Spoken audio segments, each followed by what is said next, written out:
안녕하세요. 세무사 김환일입니다. 최근 컨설팅을 하다 보면은 대표님들께서 국세청으로부터 갑작스러운 공문을 받고 당황해서 연락 주시는 경우가 아주 많습니다. 사유를 보면은 주식을 시가보다도 너무 낮게 거래했으니 해명을 하라는 겁니다. 과거에는 비상장 주식을 그냥 액면가로 툭툭 주고받고도 무사히 넘어가는 경우가 있었지요. 하지만 지금은 다릅니다.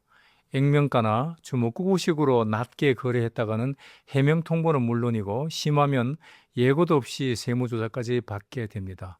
도대체 왜 이런 일들이 벌어지는지 오늘 확실하게 짚어드리겠습니다. 이런 문제가 터지는 대표적인 사례가 세 가지가 있습니다. 첫째, 직원들 사기 진작 차원에서 주식을 줬다가 퇴사할 때 회수하거나 다른 직원한테 넘기는 경우가 있고, 둘째로 친인척끼리 거래하는 경우가 있을 수 있고, 세 번째로 명신탁했던 주식을 정리하는 경우 등이 있을 수가 있죠.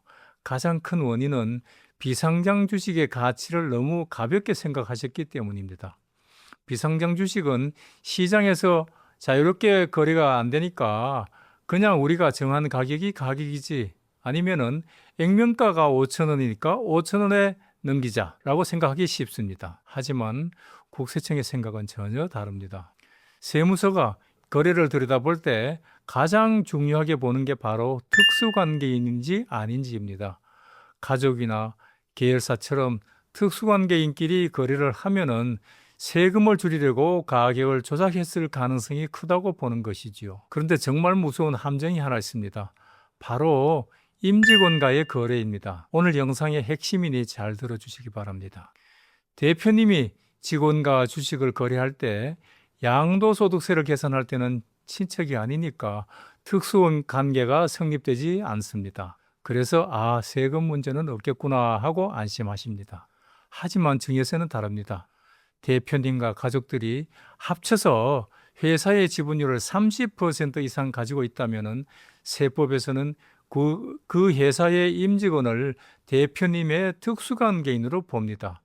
즉, 양도소득세는 통과됐다고 해도 싸게 팔거나 비싸게 산 그 차익만큼은 직원한테 이익을 증여한 것으로 보아 증여세 폭탄이 떨어질 수 있다는 뜻입니다. 중소기업 대표님들 중에서 가족 지분이 30%안 넘기는 곳이 얼마나 있을까요? 거의 없습니다. 그렇기 때문에 직원의 사기를 높여준다고 주식을 무상으로 주거나 저가로 나눠주는 것은 정말 신중하셔야 합니다. 나중에 직원이 퇴사해서 그 주식을 대표님이 다시 액면가로 거둬들일 때 꼼짝없이 특수관계인 간의 거래가 되어 세무상 큰 골칫거리가 됩니다. 따라서 임직원과 주식을 거래하실 때는 반드시 세법에서 정하는 평가 방법 등에 따라서 정확하게 평가된 가격으로 거래를 하셔야 합니다. 또한 만약 특수관계가 아예 없는 남과 거래하더라도 시가와 차이가 30% 이상 차이가 나고 그 가액이 3억 이상이 난다면은 국세청은 의심합니다.